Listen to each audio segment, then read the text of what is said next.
Hello and welcome. My name is Bob Gerritsen. I'm a member of the West Michigan Strategic Alliance Board of Directors, and I wanted to say thank you so much for coming today for the State of the Region address. My role here today is to introduce the Chairman of the Board of Directors, Steve Heacock, but before I do that, I have some basic business to take care of. Everybody should have one of these or something that looks like this. If you don't, God bless you, that's amazing you can survive without it. If you could do me this favor, usually this is the place where we tell you to turn off your cell phones. Before you do that, if you have email capability, and if you're on the West Michigan Strategic Alliance email list, you should have gotten an email today at about 2:10. The purpose of that email was to help us communicate some of the same information and to provide you with as many different ways for you to communicate back and forth with the West Michigan Strategic Alliance. If you are so moved after you've heard the presentation today, please forward that information to as many folks as possible. You'll see on the email and up on the screens today, there's our website. We also have started a blog, a Facebook, Twitter, and today during the presentation, Andy Guy will be tweeting from the West Michigan Strategic Alliance State of the Union, State of the Region. But that being said, since you're here, you won't need your cell phone to follow on Twitter. So at this time, please turn it off. One other housekeeping message. If you happen to be sitting at a table that does not have one of the electronic survey-taking instruments, understand that at the time we start getting your feedback at the end of the presentations, that you won't be able to provide that. So you may want to scope out another seat that has one of the black remote control devices. Those will not be able to control the screens while we're doing the presentation, but they become critical at the end of the presentation. Now, that being said, now that cell phones are off, now that you're aware of some of the different ways that the West Michigan Strategic Alliance is looking to communicate back and forth, it's my pleasure to have you join me in welcoming Steve Heacock, the Chairman of the West Michigan Strategic Alliance Board of Directors.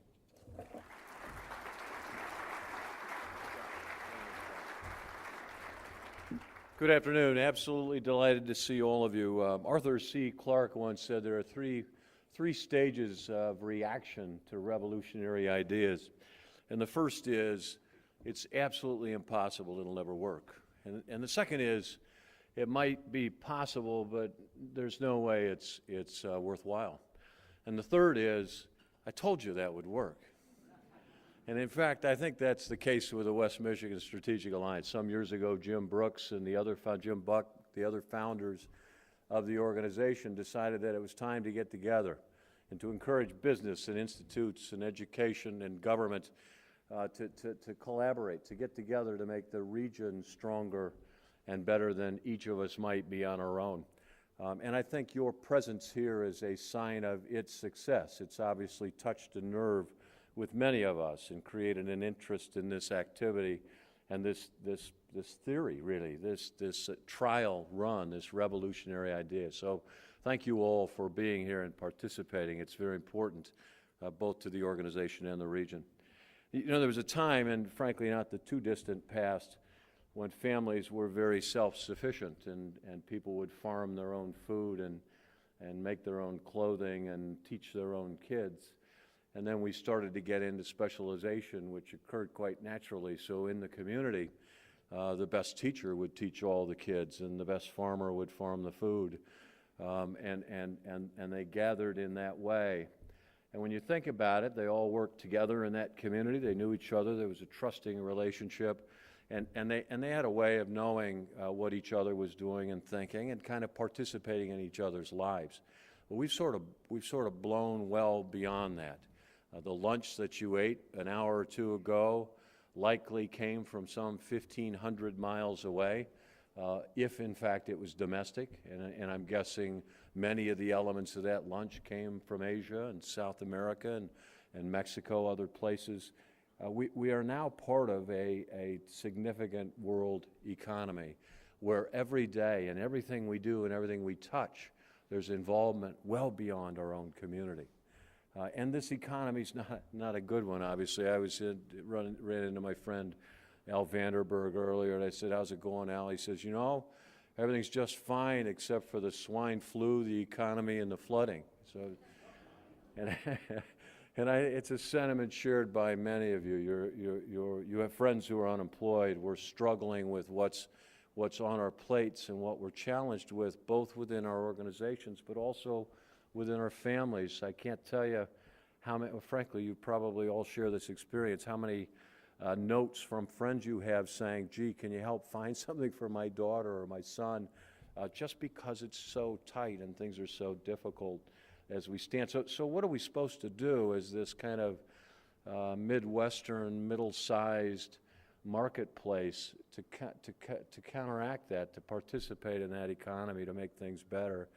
And I think, again, what we do is collaborate. We get together, we stand up and say to the world that we're bigger than we appear to be, that we are a million-plus population of a very diverse, talented labor pool, that we have amenities that go well beyond what other communities have and some that don't exist anywhere else in the world, that we have a commitment to bettering ourselves and to improving our communities, that we're a bed of aspiring entrepreneurs, and we were that 50 years ago and we're that today. And we stand up together and cry in the loudest voice that that's the case. And in fact, we can have an impact and the world will look and will show up. And I think we prove that together in this collaboration as one, as a region, as a West Michigan, rather than an individual community. So again, I'm delighted you're here as we build that collaborative spirit and go forward. I have some thank yous to make. I certainly want to thank the sponsors that have shown up here for us. We certainly thank People in Land. We thank Grand Rapids Community College, Consumers Energy, DP Fox Ventures, Lambert Edwards and Associates, Rockford Construction Company, and the WinQuest Group.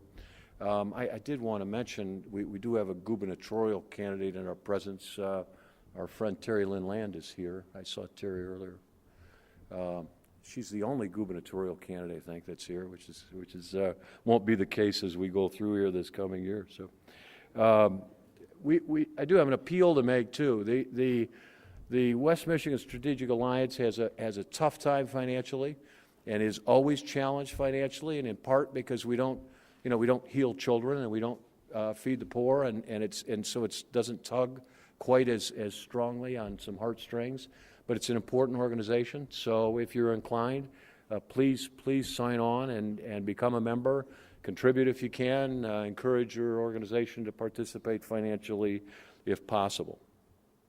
With that, I have the privilege of introducing a friend and someone who I have had great respect for a long time, Bill Rustin. And Bill is the president and CEO of the Public Sector Consultants.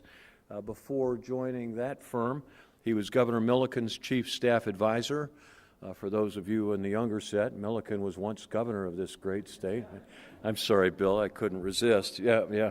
He advised Governor Milliken on environmental matters and was the interim director of the Toxic Substances Council Commission. Following that service with the state of Michigan, he became the first executive director of the newly established Center for the Great Lakes in Chicago.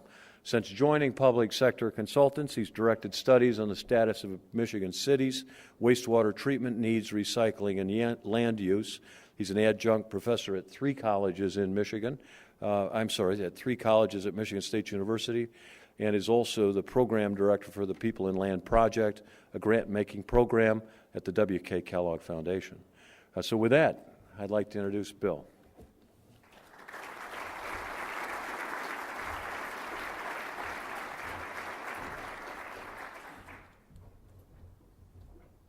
Thank you, Steve.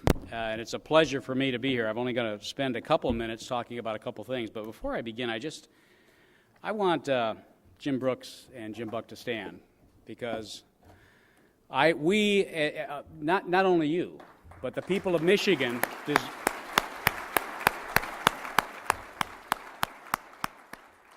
We should thank them. What they began here at the West Michigan Strategic Alliance has been a kind of an electric project that has people across the state have learned from. Others are trying to emulate. And it is all about a new Michigan and a new economy for the new century, which is what all of us really want. How many of you have a son, a daughter, a niece, or a nephew that has left Michigan and probably isn't coming back? Look around. Look around. I have two daughters, a junior and a sophomore at Michigan State University. They're both already telling me they're going to Chicago. And it breaks my heart. It breaks my heart. If we're going to be successful in Michigan, we need things like the West Michigan Strategic Alliance to be strong. Right now, I can tell you, having been in Lansing for the last 30 years, don't look to Lansing for leadership. Don't look there. Look among yourselves. We have got to build the parade to let the politicians run in front of. That's the only way we're going to change Michigan. And we all know the kind of a Michigan that we want. We want a Michigan with strong cities. We want a Michigan with a strong agricultural economy. We want a Michigan with a strong tourism economy where we have the forests and the lakes that are so important to us and define us here as a state. It's easy to know what we want. It's hard to get the current leadership in Lansing to recognize and think long enough term to help us get there. That's why the work that you're doing here, and I am really excited about the number of people in this room, that's why the work that you're doing here is so critically important. Leadership in Michigan in the next decade is going to come from organizations like this. The West Michigan Strategic Alliance, the Grand Vision Project in the Traverse City area, the Lansing Economic Area Partnership in the Lansing area, Northern Initiatives in the UP. That's where leadership and defining the new Michigan is going to come from. And we cannot shirk on the task before us. Which slide we got up there? A leader in region. Let's go to the next one. If we're going to be successful at redefining a new Michigan and creating a new Michigan, you know, I heard an interesting analogy just this morning. I was at a meeting for the Center for Michigan. Any of you who have not yet checked out the Center for Michigan website, please do so. That's another organization, a statewide organization, that is trying to change the culture of discussions, particularly focused on the 2010 election. Centerformichigan.org, centerformichigan.org. But I heard an interesting analogy this morning about to Michigan. It goes back to the executives at Western Union, the early part of the last century, when they turned down a proposal from a young man who they said they didn't need because they had plenty of messengers. And they had ways to get messages out. Well, that young man happened to be Alexander Graham Bell. And Western Union turned down an offer from him for them to buy into his fledgling company. The world around us, particularly in Michigan, is changing. We got to recognize that change. Steve talked about the fact that we are now competing on a global basis. We can't do that township by township. We can't do that city by city. We can only compete on a regional basis. You here in West Michigan are a model, and you need to understand that. There are others across the state, including those of us at People and Land, who are looking at you and how you can help get things done. You know, the state has a role in this as well, too. There are certain things the state has to do. If we're going to enhance collaboration at the regional level, enhance collaboration among units of government, there are certain acts that have to be dealt with. They were talked about this morning at that Center for Michigan meeting. We got to change Public Act 312, which requires compulsory arbitration between police and fire. We've got to change it. We've got to change the Urban Cooperation Act in Michigan. That act was adopted in 1967, and what it says is that if you are going to consolidate services, you must pay the higher wage and benefits of whichever unit of government is paying the higher wage and benefits, you've got to bring everybody up to that level. We've got to change that. It's an impediment to cooperation. We've got to change our recall laws. It's too darned easy to recall public officials for a small minority of people, 10% or less in some instances, to recall people who have been elected to public office, either at the local or the state level, and are being punished for trying to do the right thing over one issue. So there are a whole series of things the state's got to do, but you've got to help lead it. Let's move to the next one. All of this is about creating that new economy for a new Michigan. You know, we are not going to turn this economy around in Michigan in the next year or the next 2 years. You'll be reading tomorrow about a prediction made by a prominent economist in Michigan who's going to say today that Michigan's unemployment rate is going to be between 17 and 20% come December. 17 and 20% come December. We're not going to turn that around right now. But we know what we have to do if we're going to turn it around over the long term. We have got to attract talent. We've got to have communities where young people want to live. We've got to preserve and protect our natural resource-based industries, agriculture, tourism, and forestry. We've got to make important decisions about transit. These are not hard decisions. They are not decisions that Michigan has not had placed before it in the past. Jim worked very hard, along with us, on the Land Use Leadership Council report.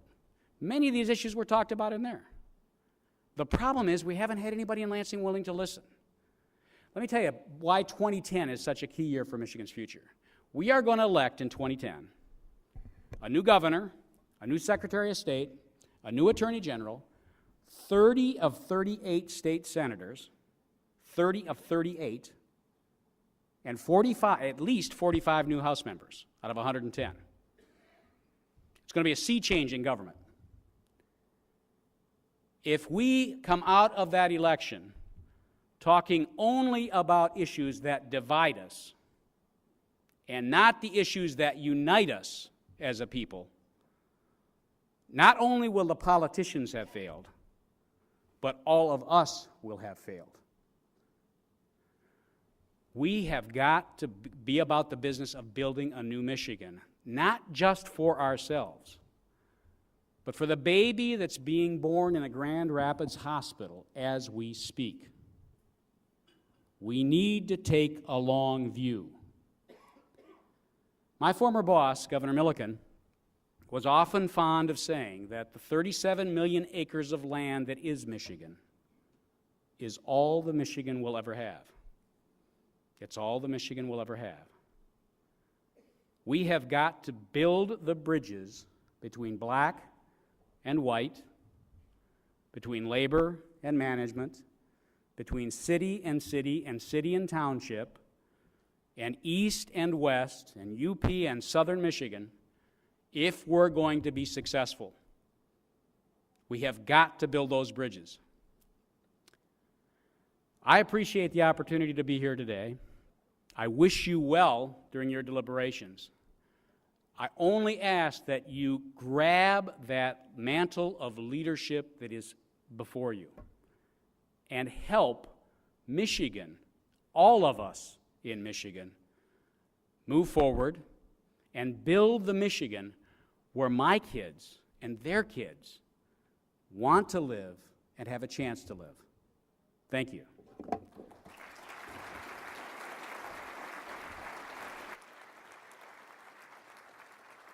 job. Thanks, sir. Thank you, Bill. Is that great or what? You know, the good news about my job is I get to work with really smart people and people that are committed to what's going on in our state and in our region. I've known Bill now for over 10 years as we've talked about how to improve our performance, how to make the state we need it to be successful, and I truly appreciate Bill's support. WMSA has benefited over the years from the investments that the people in land have made in our program, and it helps to give us the strength that allows us to do the work day in and day out. So I appreciate, Bill, your being with us today. The other thing it allows us to do is to participate in the discussion that's going on in Lansing. For us to be successful, we need to help Lansing understand what they need to do. We need to do it for ourselves first and help take the message to the state people to be part of the process, because we need to help solve this problem. We need to help change the economy that we're living in. About 3 or 4 years ago, I had the opportunity to take on the responsibility for WMSA, and just after I came on board, we won something called a Wired Grant. It was $15 million that came into our region to help us deal with some critical transitional issues. And I told people in humor at the time, I said, isn't it great I have 15 million new friends because the phone went off the hook? And I said that somewhat facetiously at the time, but what we really ended up with is I have the opportunity now to work with people like you in audiences like this to deal with what's going on in West Michigan.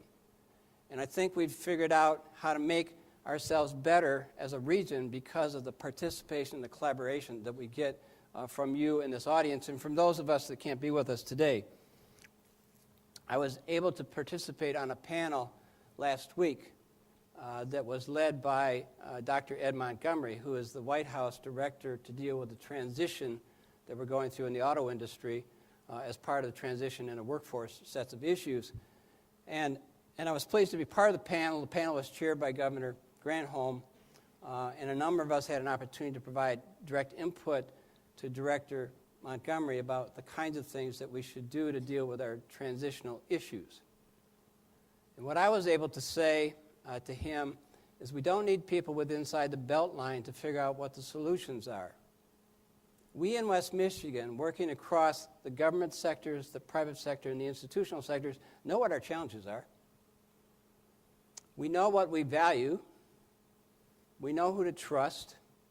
I said to him, give us the dollars and we'll make good decisions about how to put the money to work for West Michigan. Because the problems that we have in West Michigan and the challenges that we have here are not the same as the east side of the state. And to think otherwise is totally to misunderstand what regions are all about and what communities are all about, as Steve talked about communities. If we're able to accomplish my objective, we will get Washington to see that the best way to invest stimulus dollars is to give them to the people that know how to run the regions. And you are the people in this audience are part of that process. And if we do that well, we can make good investments on our behalf. And hopefully we're in a position to be able to start to do that. So now more than ever, we need to take advantage of the opportunities we have to understand who we are, how we work together, and how we can cause change. Today we're going to talk about some of the things we've been doing as WMSA. And we have lots of great successes to talk about. We also get to talk about things that others are doing, because not all the work that needs to be done can be done by WMSA, nor would we want to do it all. So people like the Chamber Coalition is doing a great job working together as organizations to deal with the business issues. And people like the McIntyre Coordinating Council are working within governmental sectors in the Holland area to tackle local governmental issues in their area in ways that make sense for them. And we need to applaud those kinds of efforts as part of our overall process, because we can't do it all. We can only do it all if we collaborate in a way that makes good sense. Whoops. To do this, you got to have a good board of directors, and I'm fortunate to have an actively involved board of directors, and I would ask each of the board members that are here today to stand up and be recognized for the great work you do on behalf of West Michigan. Please, stand up.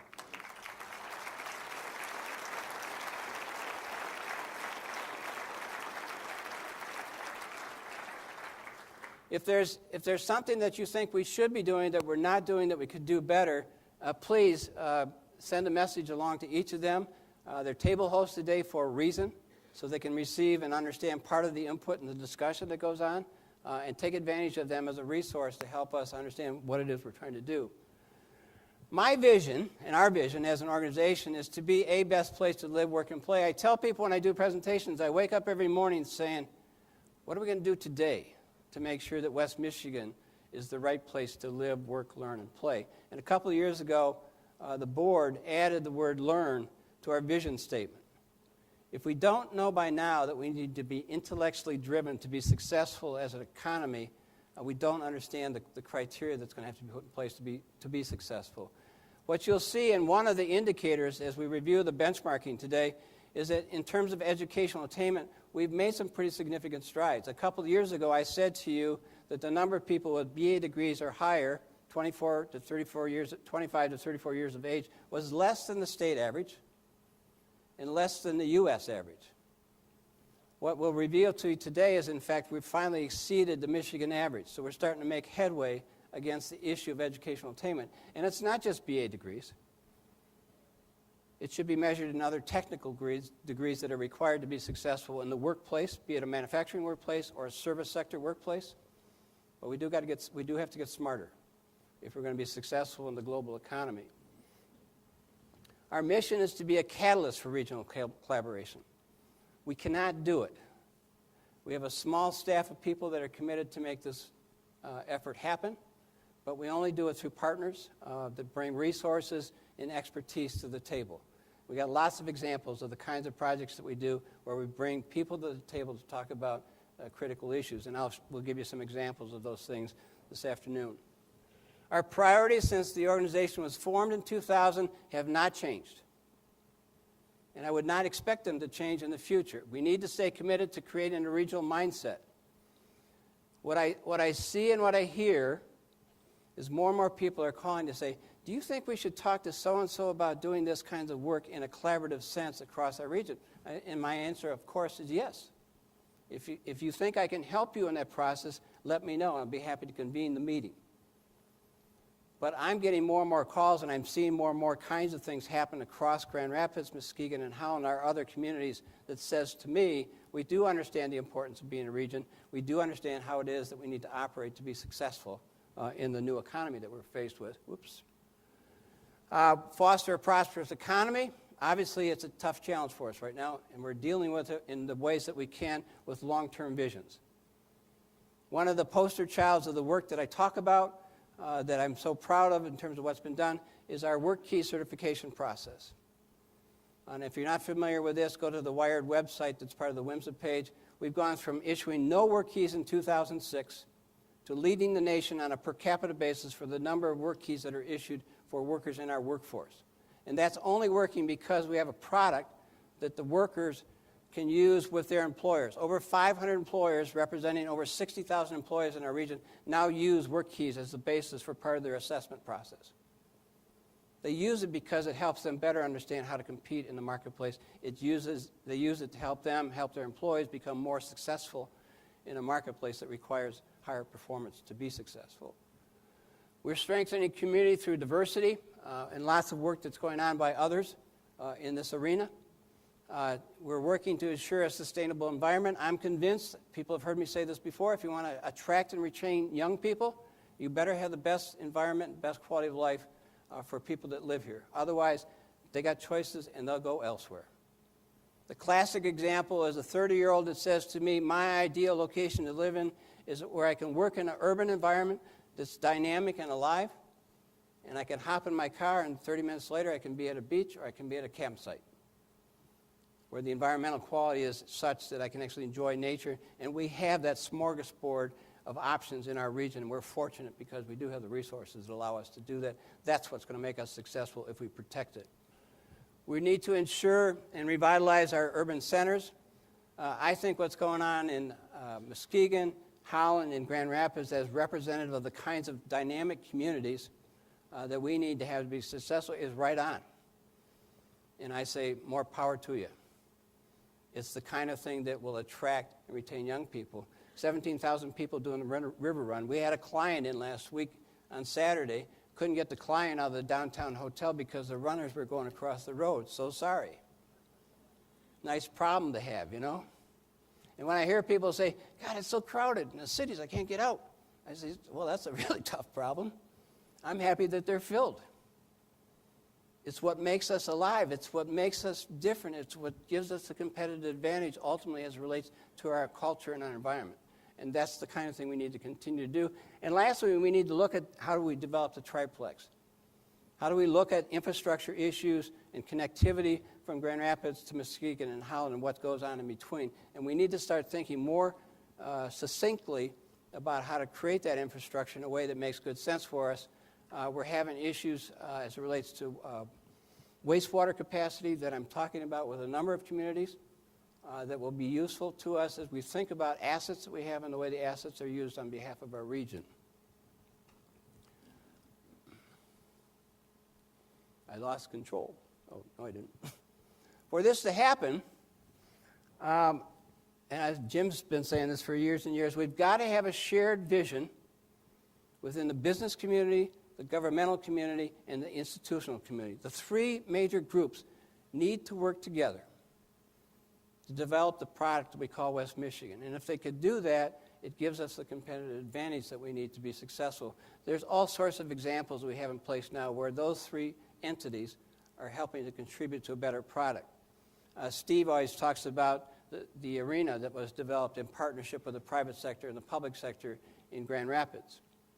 And when I tell people outside of our region how much money was raised by the private sector as part of the process, they're amazed. And when I tell them that the county and the city worked together to make this happen, they're amazed by that part of the process. I'm very concerned about when I look at our friends on the east side of the state trying to deal with these kinds of issues, it just says to me, we are doing the right thing.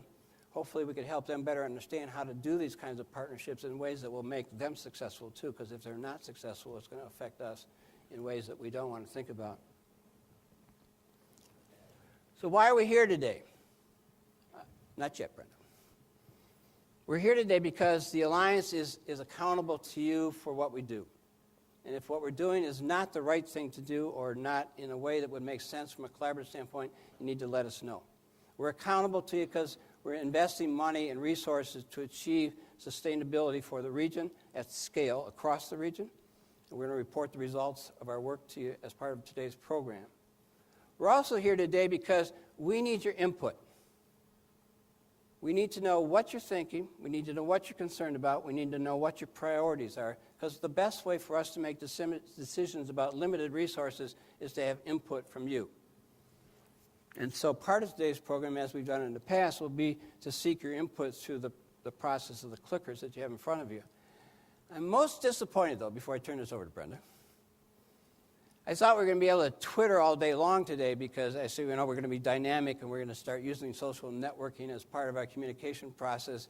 And the first thing this morning was we got an email communication from whoever the national Twittering organization is that says we're going to do a national shutdown at noon Pacific time, which is 3 o'clock our time, in the middle of the day. I said, so now I'm going to do social networking with an entity that decides in the middle of the workday that we're going to shut down. I said, I don't think this is a good tool.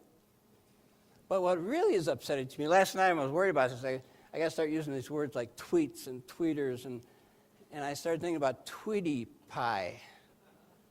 And then I was trying to think, who is that cat that used to chase Tweety Pie? To show you how weird my mind is. Of course, you can Google anything anymore. So I went to Google. I said, I want to know about cartoon cats. You get a list of 200 cats that comes up, and I could sort down. And it was Sylvester that said, Suffering Succotash, because he could never catch Tweety Pie. And in my case, we can't use the Twitter in the way that I wanted to today. So that's why I get to say that. With that, Brenda Vandermeulen's been with us for 3 years now. She's been in this business of data capture for 13 years. And one of the things that is critical to us is to capture data from you, your thoughts and ideas. Look forward to the next section of the program. Thanks, Brenda. Great, thank you. Everybody has a keypad in their hand, correct? If not, you do by now, and hopefully, am I turned on? We're going to ask a little warm-up question. You're going to have 20 seconds to answer this question. You're going to press 1, 2, or 3. Are the Wings going to win the Stanley Cup this year? Yes, no, or who cares? And get a little sense for who's in the room. And in the process, you learned how to use your keypads.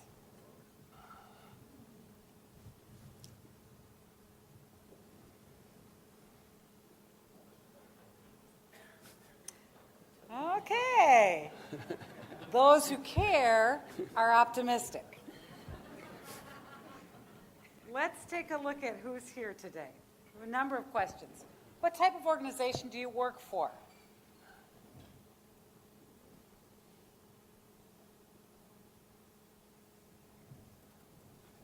It's always fun every year to see how this changes.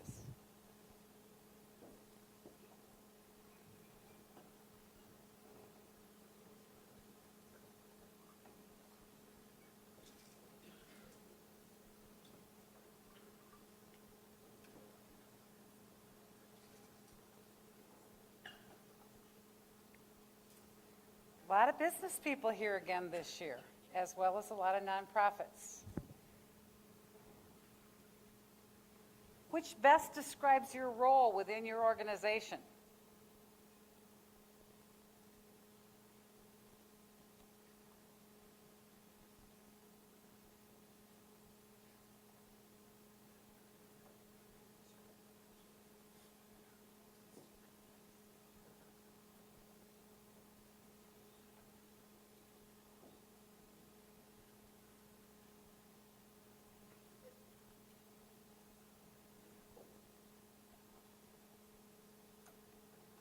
Lots of leaders and directors here, a lot of staff. How old are you? It's going to be depressing when we have to add the 70 to 79 and the 80 and over group.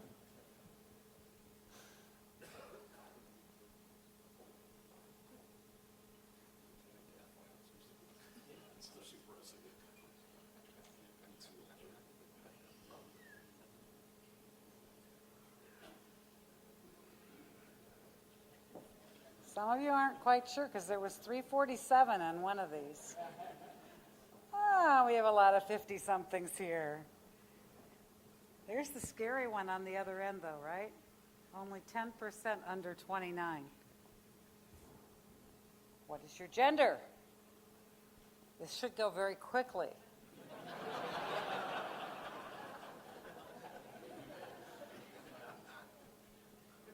The last 6 or 7 are thinking about it.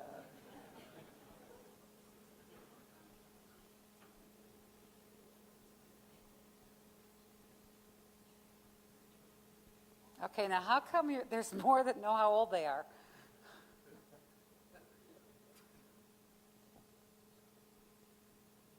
Pretty evenly divided. How would you describe your race or ethnicity?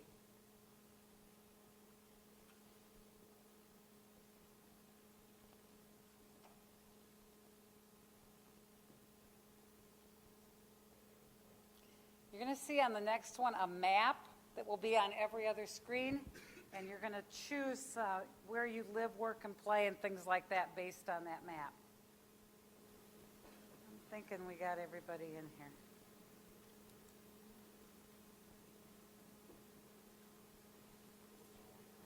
I'll let it speak for itself.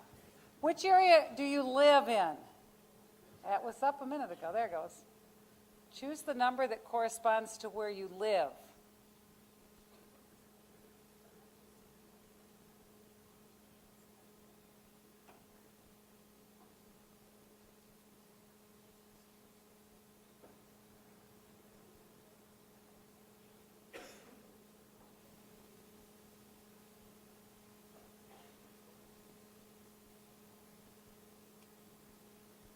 Out of the Grand Rapids area, as well as Holland, and Area 5 is kind of the Grand Haven area, Area 4 being east of there.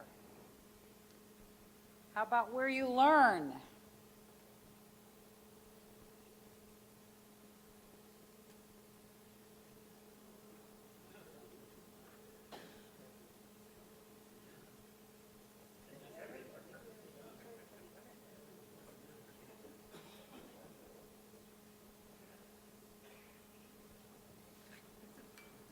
We need an area for the internet on this one.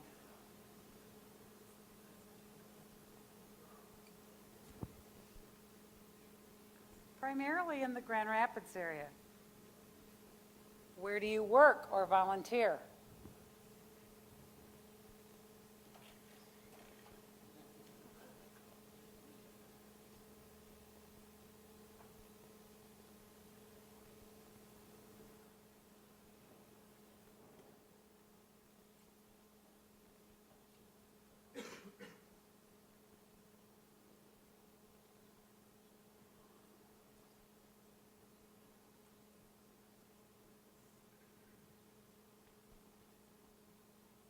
again, primarily in the Grand Rapids area. And where do you play?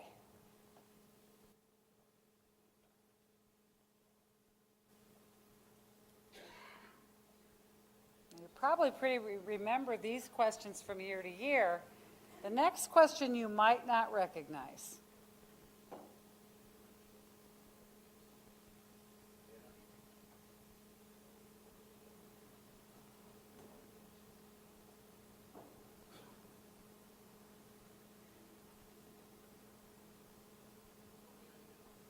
Look at that. We play a lot more places than the other, much more spread out. Oh, do you consider yourself to be a decision maker or policy influencer within your organization? I always like this question. It's one of my favorites.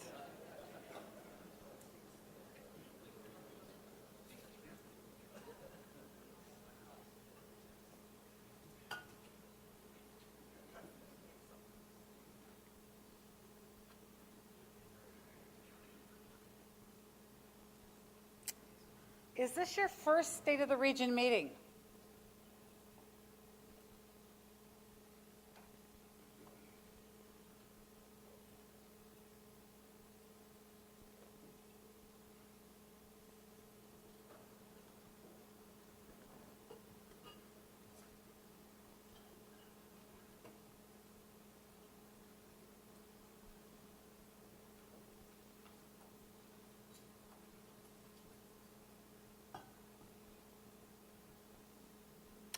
Wow, lots of new folks here this year. Do you use Facebook? Now remember, only 10% of us are under 30.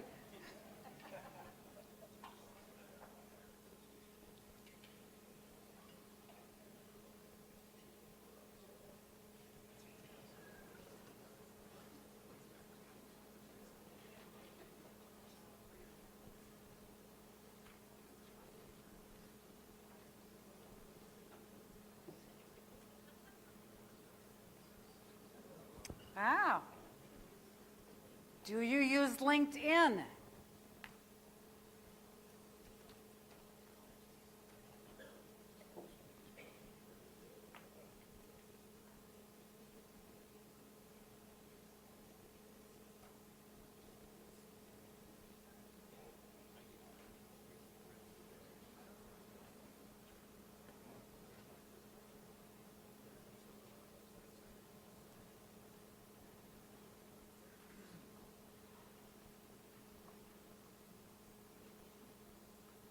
A little bit different. More use it, but some don't know what it is. Do you read blogs?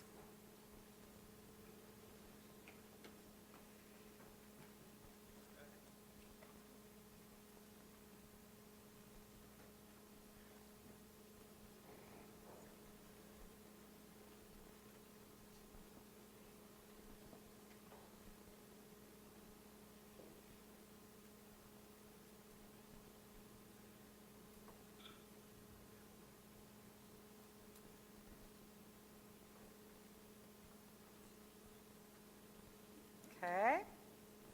Do you Twitter? When it's up, right. And does your Twitter update your Facebook status automatically?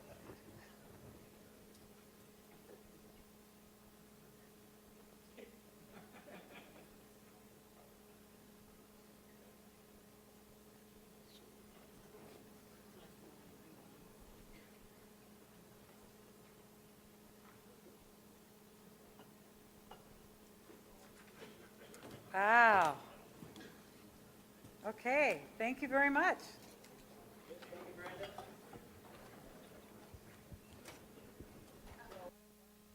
To everybody is, as I understand this social media stuff, what we're really trying to understand is different people want to be communicated to in different ways. And if WMSA is going to be successful as an organization, part of our focus this year is to understand what social networking is doing for us and how should we participate and use the tools that are available to reach out to new audiences. And so I'll be interested to see where we go on this over the course of the next 3 to 6 months, because for us to use these tools, we've got to make sure that they bring value to the table. And if they don't improve our communications and our way to connect into other people in the region that hopefully will be interested in what we have to talk about, then we need to move on. And it's not just a fad kind of thing. So we'll see if we Twitter or if we Facebook or we blog or how it is that we use these vehicles. Any feedback that you have for us as we do this will be of great interest to us. The next part of this program we're going to move into is the vital signs and the regional indicator process. For those of you that have been here before, you've heard me talk about the importance of data measurement processes. I'm big on trying to understand what it means for us to understand quality of life in our region. And if you don't have good data, you can't say to me in all good faith that things are either better or worse than they were before. Bill Rustin and I met each other when I started looking at master plans for communities. And I started asking the people that do those things, so what is your measure of performance? How do you know if your community is getting better or worse? Because they have great goal statements like, we want to ensure that we have the proper mix of low, medium, and high income people within our diverse community basis. And I always used to say, well, what does that mean? Does that mean that you have 30% of low income and 40% of medium income and the balance are high income? Or, I mean, what's your target? And typically I couldn't get an answer. And so when I say to people that tell me that their master plan helps them shape their community, it really doesn't shape it if you don't define what it is you're trying to do in terms of where you're trying to go and what you're trying to achieve. The same thing is true for us in West Michigan. If we say we want this to be a best place to live, work, and play, then we need to understand, are we doing better or not relative to what that might mean for us. So with the support of our sponsors, we started this back in 2006 when I first came on board. Because as we talk about the priorities for regional collaboration, I can't start to make good decisions about where we should spend our effort if I don't know where our performance is telling us about where we are and what we should be doing. And so this is a process that we've gotten support for from the community foundations across the region, as well as People Land, Strategic Change Fund out of the Kellogg Foundation. And I should say we get terrific support from the Steelcase Foundation for the work that we're doing to try to better understand our performance as a region. I also want to thank our technical team, our stakeholders, and our reviewers. There's hundreds of people that look at the work that we do, but we have a team of technical people that I really rely on to say, is this the right data? Are we capturing it in the right way? Is it apples to apples? So that, in fact, what we can say accurately reflects what the data is telling us. And George Erchuk from the W. Upjohn Institute, Steve Faber, who was with Delta Strategies and now is executive director of the Friends of the Park of Grand Rapids. Is that right, Steve? Close enough. Steve's a good guy, and we're going to miss him as he moves on to his park work, but he will do good things for the community there. And lastly, John Koshis from the Annis Water Resource Institute brings to us environmental thought process, and we will introduce some other people later today. But those people are the ones that say, what is it that we actually need to do, and how do we actually capture the data that we're going to refer to today? Why do we do indicators? Well, I gave you some of the reasons at the beginning, but we need to establish a baseline to track trends. And when we first did this in 2007, if I had asked people, so tell me what are the top 15 things that are most important to measure in our region, I couldn't get an answer to that question.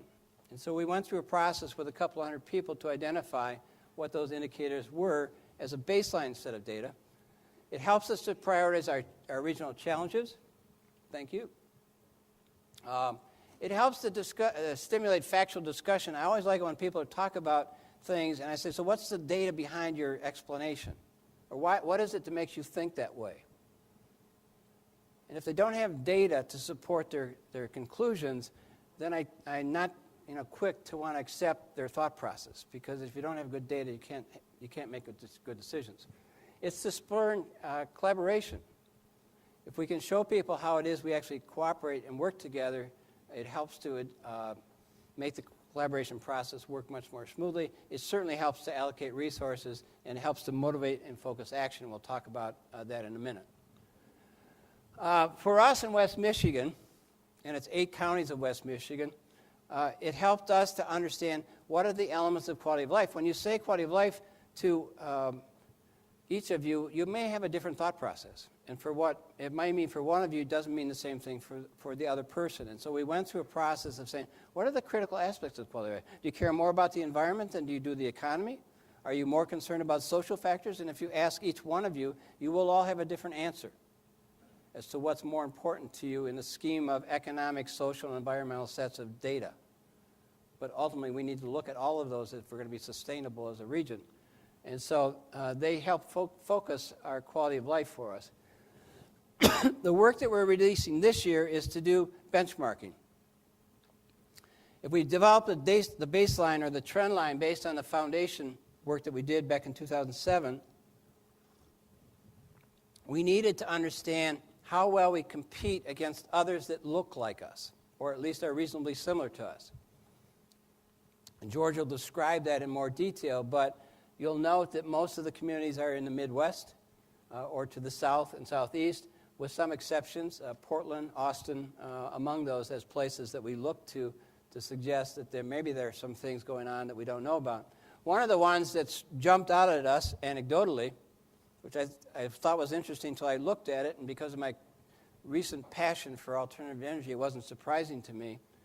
If you look at the report, Des Moines, Iowa will pop up quite a few times as being in the top 5. Within the Des Moines, Iowa region is a city called Newton. And Newton is the home of what used to be Maytag, the appliance manufacturers. Newton today is the center of wind turbine manufacturing for the alternative energy in the United States. And because of that, they've readapted themselves from a appliance manufacturing region to a wind turbine manufacturing region as part of the alternative energy strategy. And when you look at their economic performance, it's reflected in that transition process that they've gone through. They also fare well against other social set of factors as part of that process. The benchmarking should help us look to other communities and say, what's working there? What are they doing that we're not doing? And I can tell you, personal point of view, we were late to the party as relates to alternative energy. We didn't pass renewable portfolio standards in Michigan until September of last year. And I can tell you there's a number of other states that have been on this bandwagon for a lot longer than we have. And we got a lot of racing to do to catch up because we got a lot of manufacturers that have capabilities to be successful in this marketplace, but they needed the continuity and the stability that our regulatory climate didn't have in place. But we're going to get there. The last step in our process, which we will be doing this fall, is once we know what our baseline looks like, and once we know who we think we should be looking to as it relates to competitive or comparison kinds of processes, is to set goals for ourselves. Because if I know where I am, I know what my competitors are doing, good or bad, I can then say to myself, is this where I want to be? Or should I set a higher goal for myself as it relates to educational attainment, for example? Or should I set a higher goal for the number of people that have medical insurance? Or should I set a better goal for retaining young people in school as we think about these kinds of issues and how they impact our communities? But if you don't have a goal, you don't know where you're going.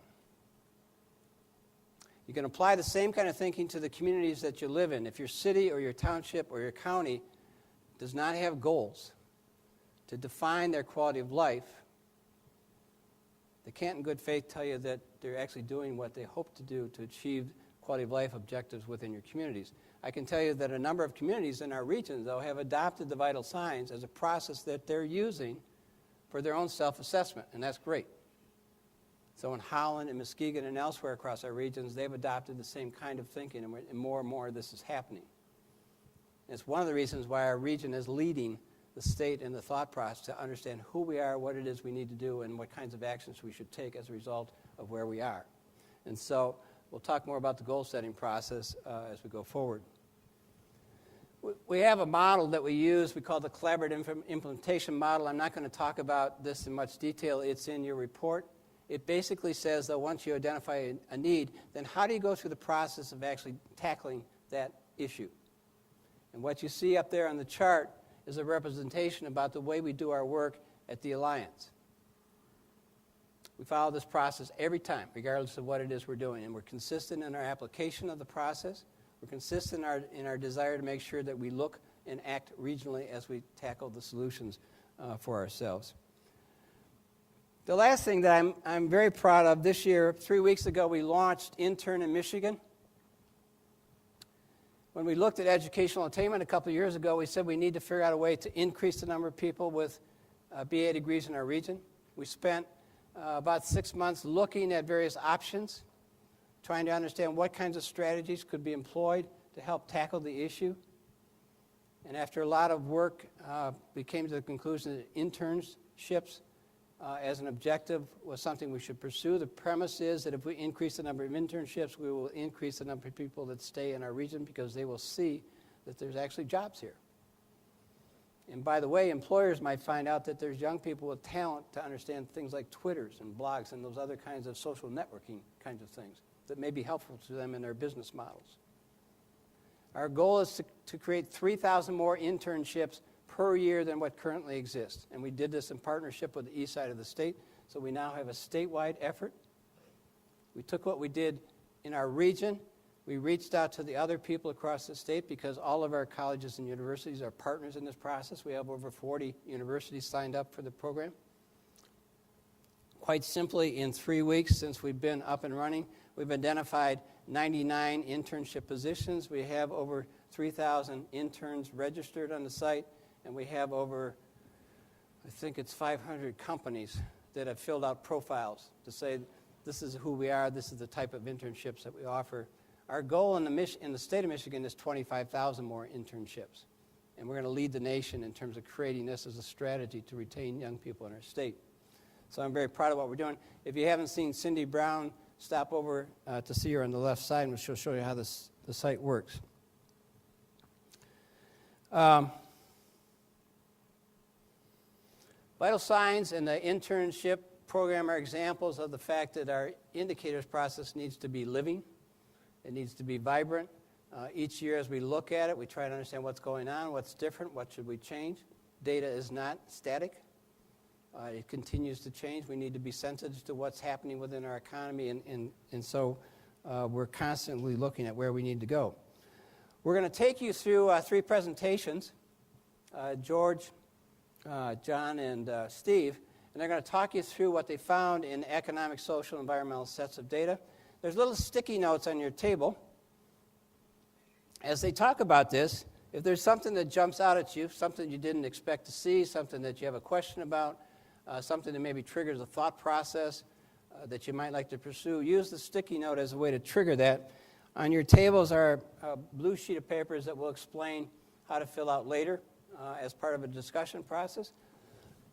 With that, it's now my pleasure to introduce one of my really good friends, George Arachek. If you need to understand economic data, you call George. And we're very fortunate to have him on our team. George Arachek, W.E. Upjohn Institute.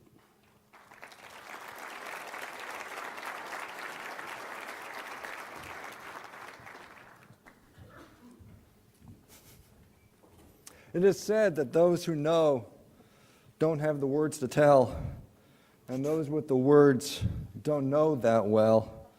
So let me begin. Indeed, I do want to say that I find it interesting and I find it good that economics is the first of the 3. But before I go to economics, let me do the following. Talk a little bit about the data that we have. The data, we do have guidelines for the data that has to be reliable. Now, for those of you who've dealt with data, you know that that's tricky because data can be a lot like sausage. You really don't want to know how it's made. But we did pick out the best that we could find. It has to be comparable because we have 26 other areas that we are trying to compare ourselves with. The geography coverage has to be good. We based it on county data, and it has to be able to we have to be able to maintain it, update it, and for relatively low cost, or what we like, free. And now with the regions, as you looked at that map, we did have a selection process for those regions. They had to be at least 5 counties in size, because as you know about counties, you know that counties are a lot like cooks. The more cooks you have in the kitchen, the more difficulty you may have. So we wanted to make sure that we were dealing with a lot of counties. Second, we wanted to make sure that we were dealing with areas that had a heritage of independence. We represent an area that has Grand Rapids, Muskegon, and Holland, very independent areas. We wanted to make sure that we were comparing ourselves to other areas that had a similar type of structure, not one that had one central place, but areas that had more than one central place. And finally, the population criteria. 375,000 was as low as it can go, 2.2 million as high. We, by the way, are 1.4 million. Okay, so before we go through the indicators, what I was thinking about economic indicators is the fact that we have three, what I would call asset indicators. Indicators that show our assets, and three that shows performance. What you'll find, I believe, is our assets are quite strong. However, our performance needs improvement. The first asset that we have is one that we try to control with the indicator self-employed professionals. Self-employed professionals, we think, are a measure of entrepreneurship. It's also a measure of people who are self-employed. They're people who are professionals, scientific and technical people that are very smart, want to work with themselves, want to be independent, and want to be our neighbors. Something that Bill said earlier, they want to be our neighbors. And here, we're doing pretty well, aren't we? Look at that. We are 23.6% of our professional, scientific, and technical people are self-employed. We see how that ranks among the 26, and we're number 8. That's fantastic. We have some tough competition there, Portland, Oregon, Greensboro, but we're number 8.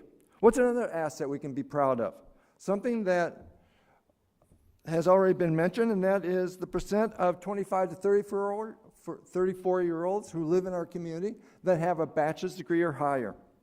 Again, this is a measure of not only the quality of our workforce, but also us as a place to live. These are the folks that do not have to live here. These are the folks, as Bill mentioned, a lot of them have chosen not to live here. And the fact that we are able to match that of the state and make progress from 06 to 07 is something very encouraging.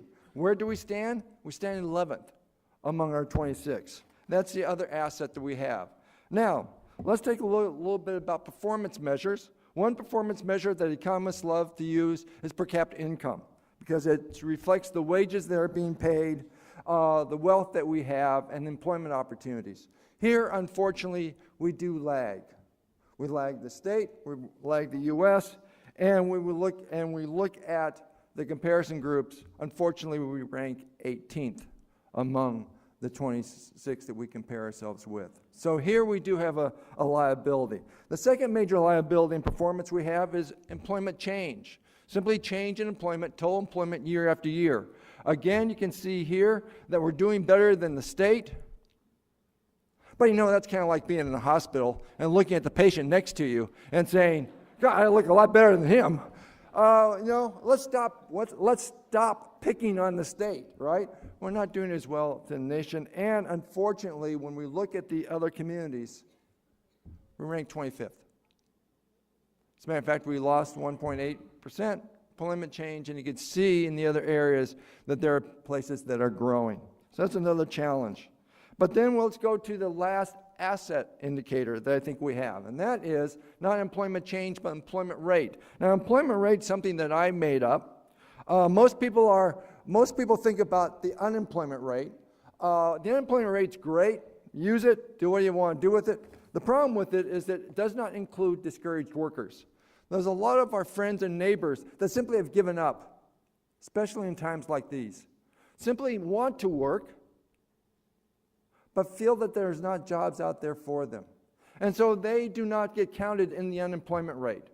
The employment rate counts the number of people, is the percent of employed people of working age.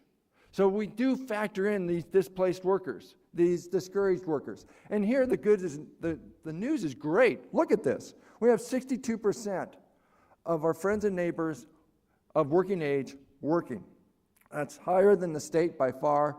It's higher than the nation. Although our unemployment rate is higher than the nation, we have more people working who are of working age. Where do we stand here? We stand 10th. We stand 10th. Look at Des Moines. Get out. Nearly 70% of working age adults in Des Moines work. That is amazing. How can that be? Because there's nothing else to do in Des Moines. I don't know. But the final indicator I want to talk about is a performance indicator. And the performance indicator is free and reduced price lunch. Here we're doing better than the state, of course. And how do we do relative to other communities? We're doing 13th. So we do have a long ways to go. Now, for each one of these, we ordered the communities based on each one of these 6 indicators. So we want to see who was best in each of these indicators. For example, free and reduced price lunch, which shows, of course, the economic conditions facing by too many of our children. Albany, New York comes in at 27.1%. We come in at 36.7%. Now, the question is that we want to know what the overall score is. Well, the overall score, we took a very simple methodology called Z-scores. You can see it here as it rolls down. And basically, it's a methodology for us to control for the different types of measurements that we use. For example, some of these are measured in dollars. Some of these are measured in percent change. Some of these are measured in percent composition. So we want a mechanism that was able to compare them all on the same scale. And that's why we use Z-scores. Let me try to explain this spaghetti. The zero represents the average for the sample. So if a community was averaged for all of these, had the average score was middle in all of them, it would be a straight line right across at the zero. The zero is average. Anything above 0 means that you're above average in that particular score. Now, the neat thing about Z-scores is that, of course, we were also able to check out the distribution. In some of these scores, a very small movement of a couple percent means a big movement in the rankings. In other scores, you have to move a lot simply to move up a couple of spots up the scale. Z-scores control for that. But what does this show? Well, we're the blue. We're the blue, and you can see, except for the first indicator, which is self-employed professionals, which we've done very well in, we lag behind. And these top winners, these are the overall winners, which are Raleigh, North Carolina, Austin, Texas, Des Moines, Omaha, and Portland, Oregon. Those you can see basically across all the areas. They may not be in the top 5, but they're definitely among the top of each one of those 6 indicators. So the real challenge now, as we look at these on the map, is clearly it has to be the beef, since it's Des Moines and Omaha, but we really should see what's going on here. What makes these communities different? What can we learn from these communities as we go forward? So with that, that's the economic side of things. Let me now turn it over to the environmental. John.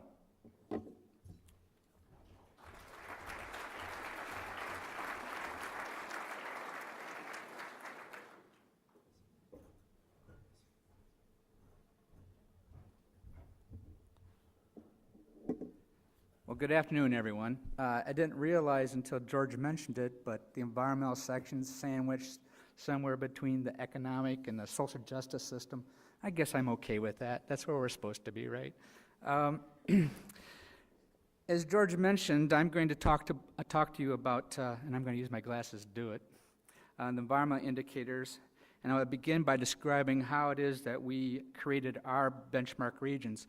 And we had to do that a little bit differently than the other 2 groups because our sources of data are a little bit different. We had 2 goals in finding environmental benchmark regions. One, we wanted to find regions that mirrored or shared similar traits regarding their natural composition and dependence on natural resources. And secondly, we ultimately wanted to find regions that would stand the test of time. That is, we wanted to find regions that would be comparable along down the line, regardless of what indicators we might develop in the future.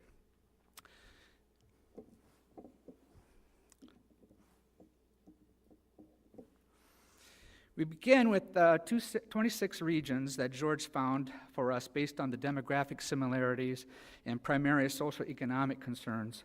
And realizing that people are in general a source of pollution, we knew we had to find regions with similar size population in order for us to be able to compare. With a current West Michigan population of 1.4 million people, the first thing we did was eliminate all those regions with less than 900,000 in population. This reduced the number of regions to just 15.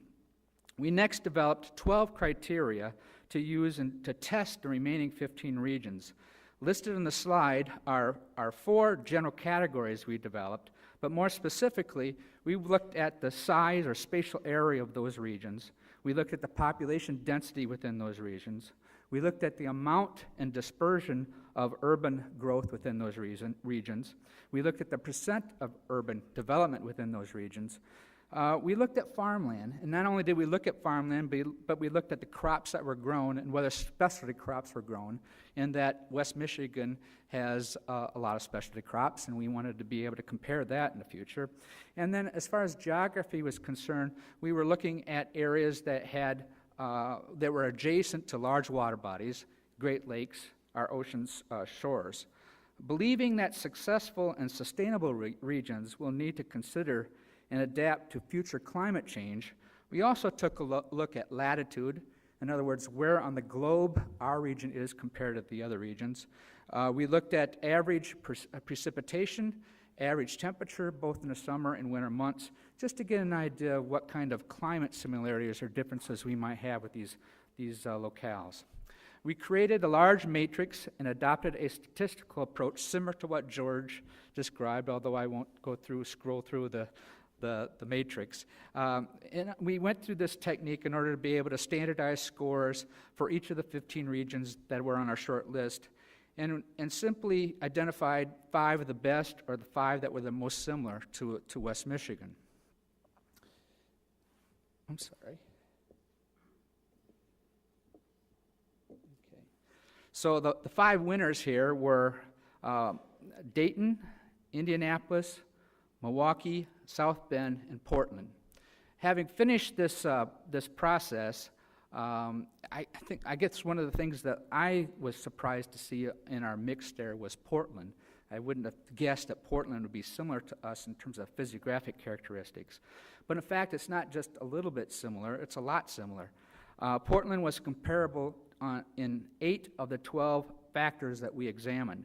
Similar factors included, like I said before, spatial area, percent urban, the specialty crops that are grown in Portland, and several of the climate factors were very similar.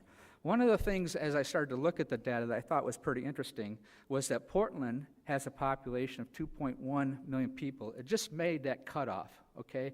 At the same time, that urban footprint is 714 square miles. In other words, they have 2.1 million people on 714 square miles. Now, in West Michigan, we have 1.4 million people on a little over 800 square miles. So what that says to me is that it's possible to create greater density and still maintain social and economic goals. And this is maybe something we want to consider as we look down the line towards developing a sustainability strategy for West Michigan. Okay, the first indicator that I'm going to talk about is the Toxic Release Inventory, or TRI. What does it measure? First of all, TRI is updated annually by the EPA and generally made available to the public in the spring of each year. It catalogs the release of over 650 chemicals from various industries. Well, why should we care? Why should we watch this indicator? TRI makes it very clear just what industries are problematic within each region. It helps the region make informed decisions on how to manage toxic chemicals and encourages industries to consider toxic chemical management. What does this mean for West Michigan? West Michigan has experienced a continuing decrease in toxic releases during the 7 years from 2000 to 2006. In 2006, the region released nearly 7 million less pounds of toxic chemicals than in the year 2000. During this 7-year period, West Michigan has decreased its overall toxic release by 37%, with the most significant change coming from the reduction of on-site disposal. This translates into good news for West Michigan and a direct improvement in our water, air, and habitat quality, since fewer chemicals are being released into the environment. Despite the considerable drop in toxic release inventory, West Michigan still ranks 16th out of the 27 regions, which means there is still considerable work or improvement for our area. Among the 5 regions that have similar environmental characteristics, West Michigan ranks 3rd behind Dayton and South Bend. Dayton ranks 4th overall compared to all 27 regions and is therefore considered our best in class with regard to TRI.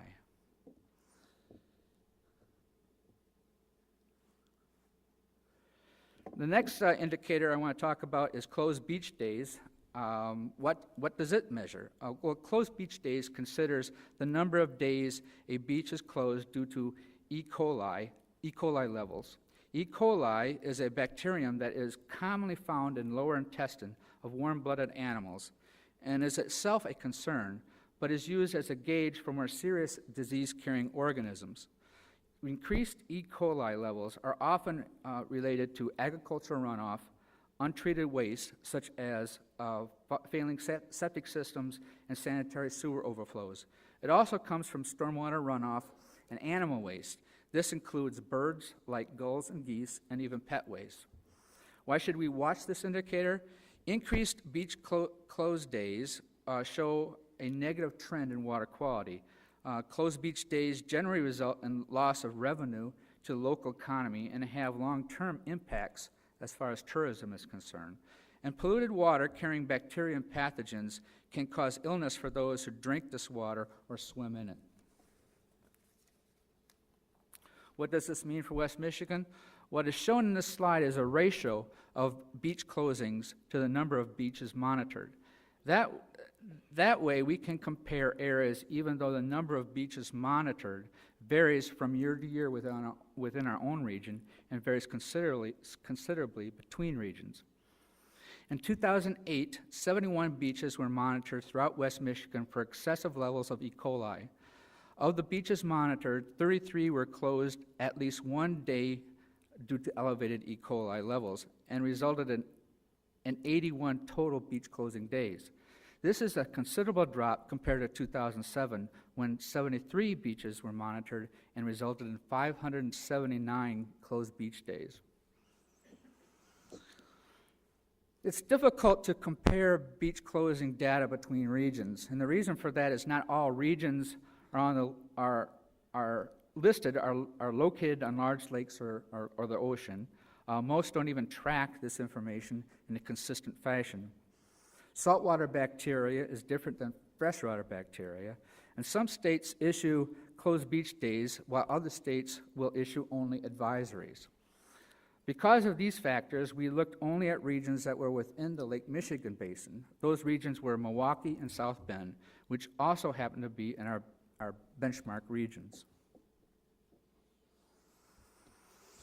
Across Lake Michigan basin, closed beach days have drastically decreased in 2008. West Michigan had 1.14 closed beach days for every beach monitored. This was the best ratio of all areas within Lake Michigan basin that were examined as part of the study. South Bend had the next best record at 1.26, and Milwaukee had a ratio of 2.77. This drop in closed beach days can be accounted for in several ways. First, we might be looking at changes in natural processes such as water levels or weather conditions. Second, some of the decrease in the number of beach days might be the result of budget cuts and the fact that some health departments are limited in their ability to collect and analyze water quality samples. Less samples collected, of course, the fewer problems that we find. Finally, we would like to believe that this decrease in closed beach days is a result of our education efforts and our goals to improve overall management of non-point source pollution in West Michigan.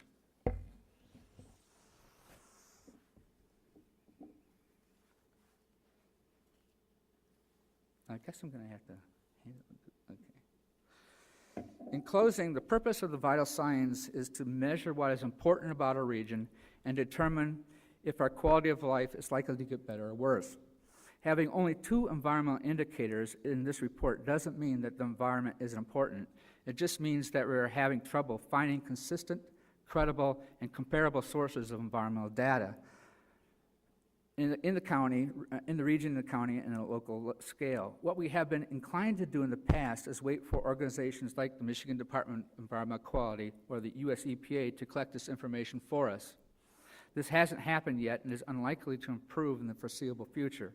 We are going to have to figure out a way to collect this information, the information that we need on our own. The Annis Water Resources Institute is looking at ways in which to institutionalize the collection and analysis of land use information. This might involve, for instance, the regular purchase of and interpretation of satellite imagery. We are also working with researchers from the University of Michigan, Michigan State University, and Purdue University on a group of multi-models that assess the impact of climate change and various land use scenarios on water quality. This has led to the development of potential water quality index and monitoring strategy that is being tested in the Muskegon River watershed. We should have the results from this work available at our next State of the Region event. Obviously, I went through this pretty fast, so if there are any questions, you're welcome to contact us, and we'll take you through it step by step and show you the data that we've compiled.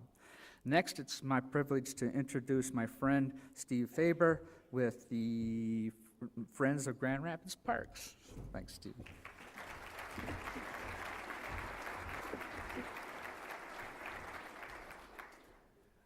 Good afternoon. I'm going to walk you through our 6 social indicators. I'll just note that overall, across the 26 regions in the social indicators, we scored 8th. So I'm entitling these 6 indicators, not too shabby, pretty good. The first one that we look at is healthcare coverage. You'll see that we sort of plateaued this year at about 11.1. But we're still doing better than the state. And healthcare coverage measures, or no healthcare coverage measures, those adults that don't have any coverage, either through employers or Medicare or any other kind of plans. So if you are sitting at a table of about 10 people, that's one of you that isn't being covered right now in West Michigan. And you'll see that we actually score 7th overall in this area. And I'll just point out, as I kind of flip through these comparison regions, just notice which names sort of keep popping up, because I think around even more than the economic indicators, it's pretty clear that we're running with a pack as we think about our comparison regions. The next area we looked at is median income by race. In the past, this indicator has looked a lot more confusing than it does now, and in order to get to a comparison, we needed to actually create this index, and I know that gets a little confusing. So here's the explanation. If I draw a line right down the middle of this room, that represents 0, okay, and that's the median income of our region. The census looks at 7 different race and culture classes, okay, and it gives them a median income. So if all of those different races and cultures are making exactly the median income and the same as everybody else, will score a 0, and they'll all be lined up right here on this line. Okay, everybody tracking? However, if a white guy is over there making a certain amount of money, and a Hispanic gentleman is over there making an amount of money, and they're both on those far walls, there's going to score 100. Okay? So we're looking at how close, how tightly packed are different races in terms of median income. And so we score, last year scored around a 22.2. This is one where you don't want to be going up, okay? So we're actually getting worse in this indicator of median income by race. However, you'll see, and you'll also see that we're a little better than Michigan, but not as good as the United States. And scoring 15th out of the 26. Next, we looked at voter participation. This was one of those surprises to us on the technical team. We figured with last year's general election, we'd really see something happen to this indicator. And the reality is we stayed pretty much the same we were 4 years ago. And the reason for that was we actually had more registered voters than ever in the region, but the same percentage of voters turned out. Okay, does that make sense? So in '04, there was 910,000 registered voters in the region, but about 664,000 showed up to vote. Well, we increased by 50% our registered voters, but we also increased by 50,000, but we also increased the people that showed up by 50,000, and so we actually stayed about the same. And the note there is actually, though, that we're doing better than the state of Michigan in relation to voter turnout. And this is a real indicator of how people are engaged in politics and civic engagement. Overall, 14, you look at Portland at 86%, which is really amazing.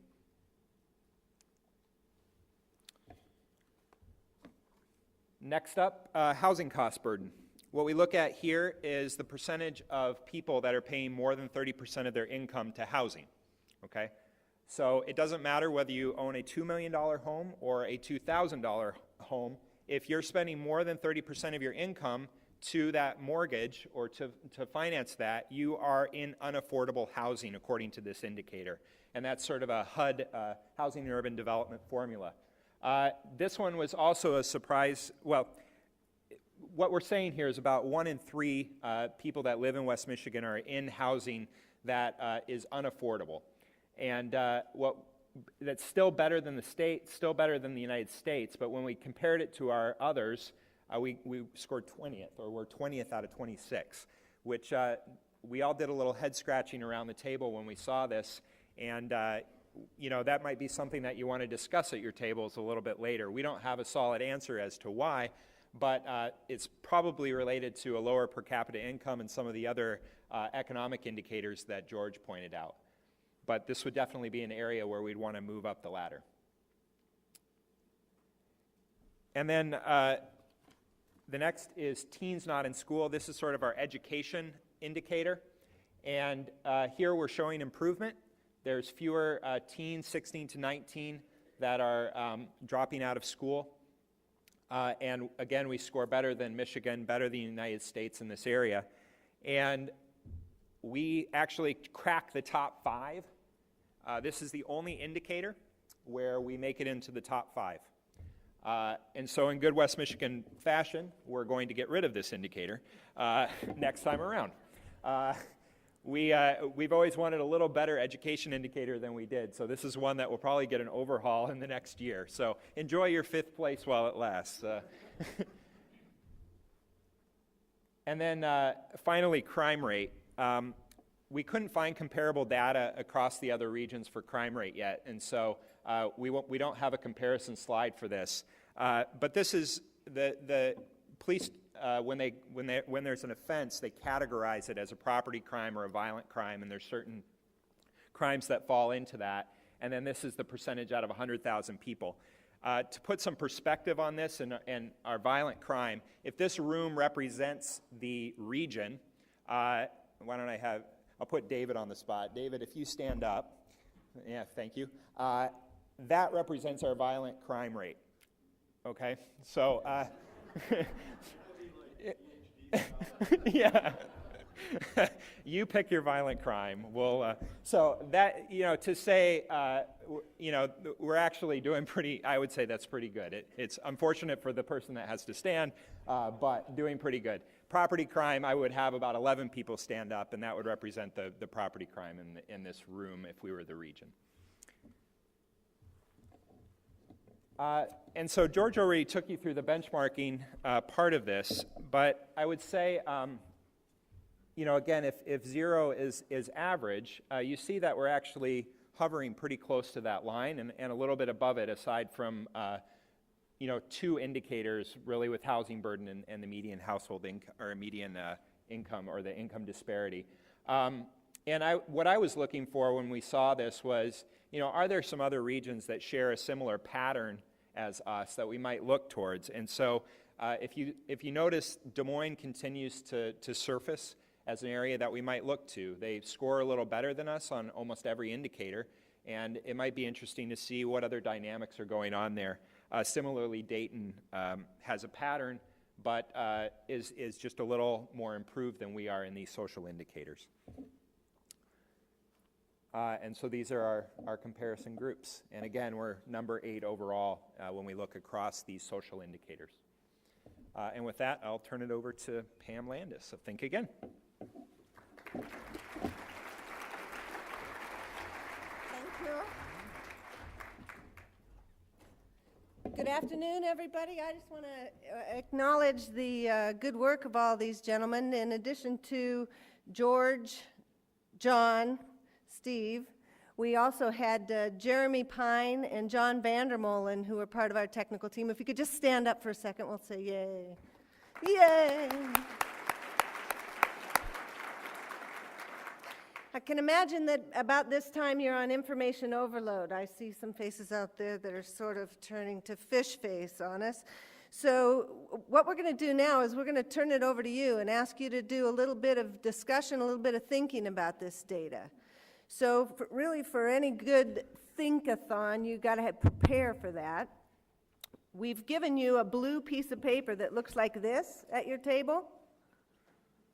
Could you just pick that up and let me know you got it? Okay, if you're holding that paper, you're probably the scribe.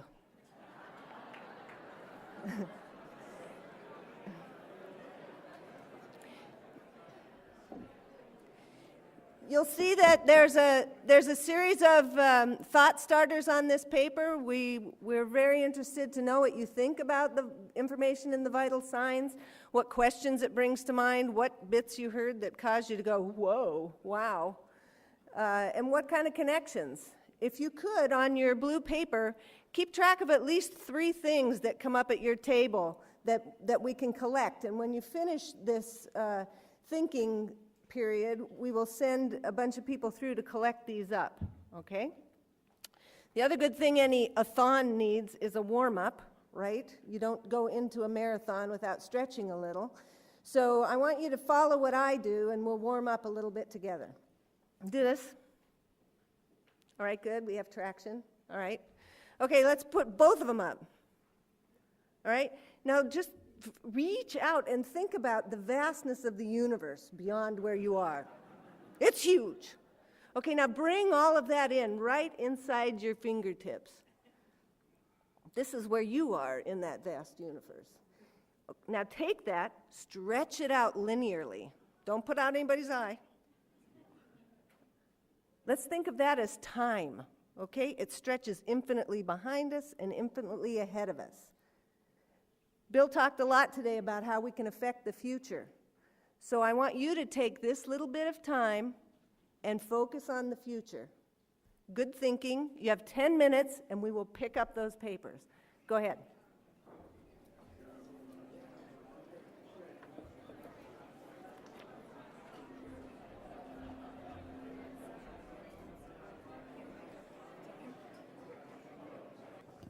You were presented with a lot of indicators this afternoon, and particularly in the economic and social area. And what we want to do is get a sense from you of the relative importance of those different indicators. So you're going to be seeing the 6 economic indicators paired with each other. That's 15 pairs. And then you'll see the 6 social indicators paired with each other. And each time I'm going to ask you the same question. You're going to see one on the top, one on the bottom, and the question is, which of those is more important? If it's the top one, you vote a 1. If it's the bottom one, you vote a 2. Those are the only 2 numbers that are going to work on your keypad right now. Now, you were so fast in the demographics section that I've taken 5 seconds off. You get 15 seconds to vote.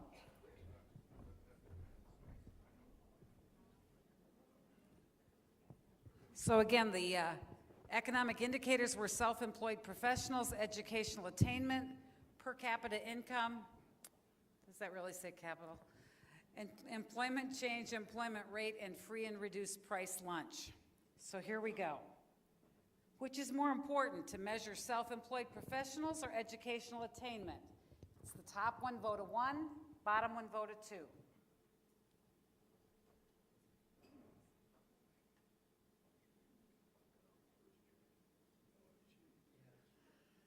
Employment rate or free and reduced price lunch? I'm going to give you some sound so you'll hear those pairs switch.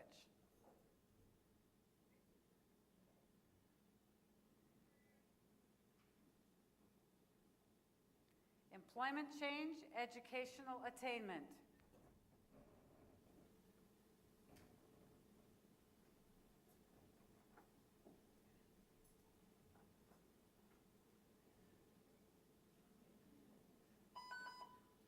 Per capita income or self-employed professionals.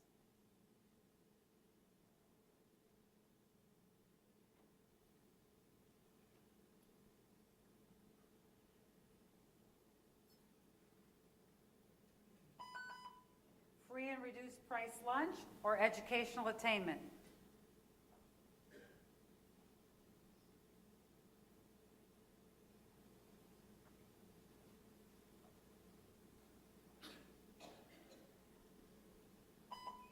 Employment rate or per capita income.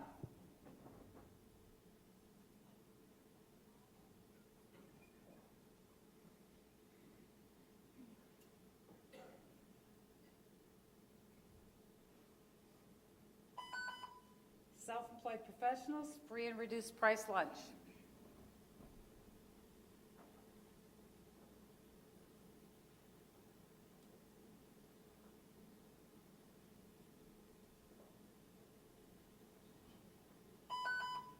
Employment change or employment rate.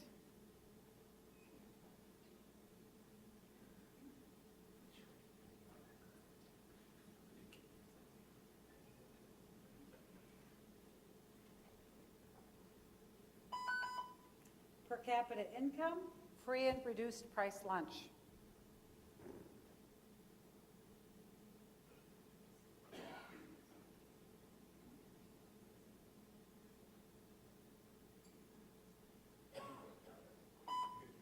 Educational attainment, employment rate.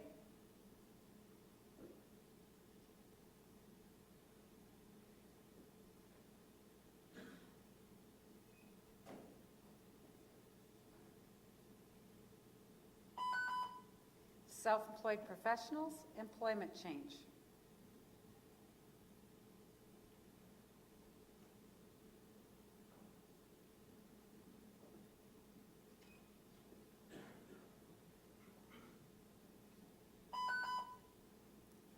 Educational attainment, per capita income.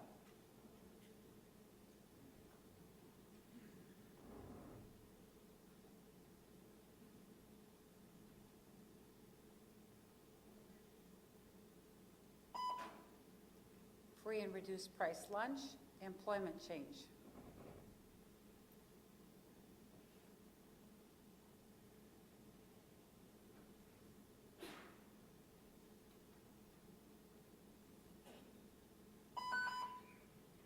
Employment rate, self-employed professionals.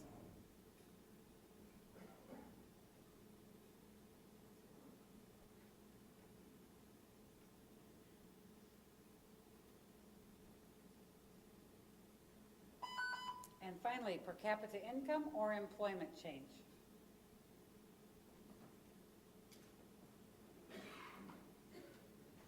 And then we're going to ask you to do the same thing on the social indicators a minute. I'm not going to show you the results just yet, but you will see them. So the social indicators were no health coverage, median income by race disparity index, voter participation, housing cost burden, teens not in school, and the crime rate.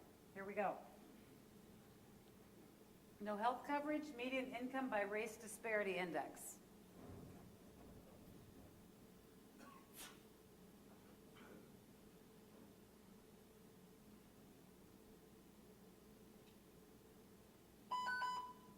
Teens not in school, crime rate.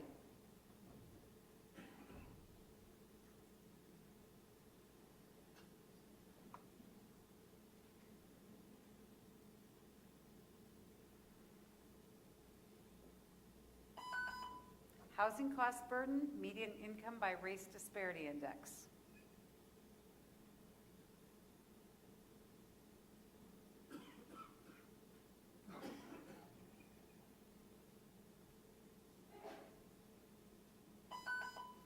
Voter participation, no health coverage.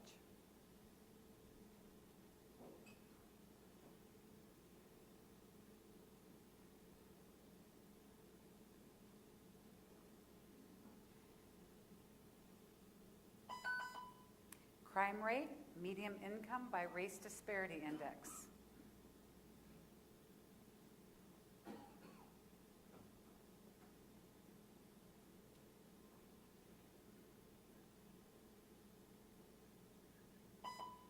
Teens not in school, voter participation.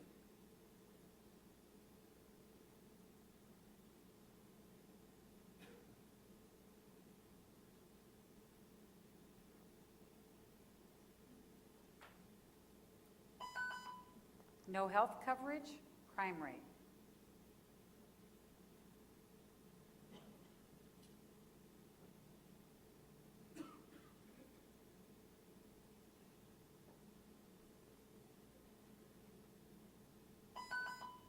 Housing cost burden, teens not in school.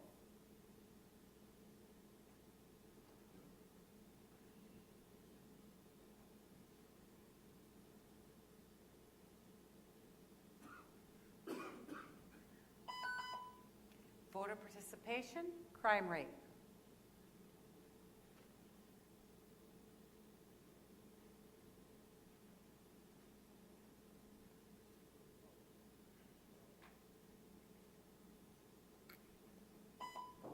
Median income by race disparity index, teens not in school.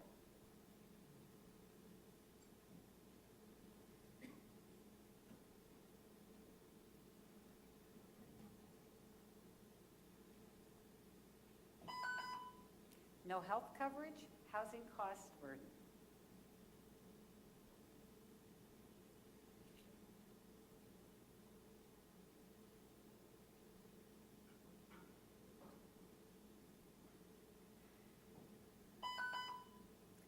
Median income by race disparity index, voter participation.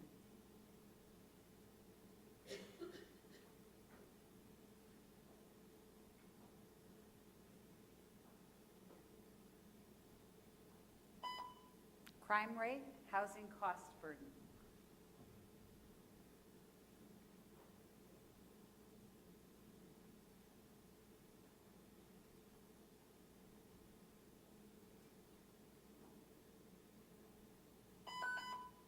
Teens not in school, no health coverage.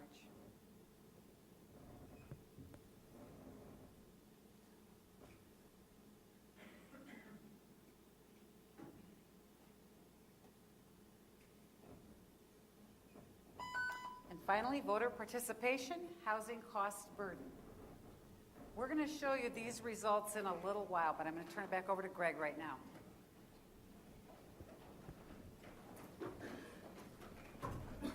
Okay, thank you, Brenda. That's a lot to cover in a short period of time, but we'll show you what your thinking is, at least in this first cut. Lots been going on in West Michigan, and the easiest way to show you what we've been doing over the course of the last 12 months is to let you hear from the people that have been actually doing the work. So with that, we have a short video for you.